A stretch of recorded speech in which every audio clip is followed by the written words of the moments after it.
I came to this class because I like being outdoors, and usually when I go camping, it's lighters and luxury camping. I just wanted to learn what would happen, if I got lost in the woods and was in a real survival situation.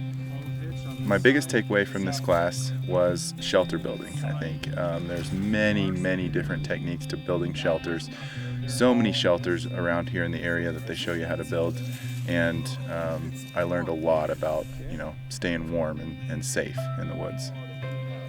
I would absolutely recommend this class. It's awesome. The instructors are awesome, all of them, very knowledgeable. Typical person I would recommend this class to would be anybody. I mean, male, female, ages 7 to 7D.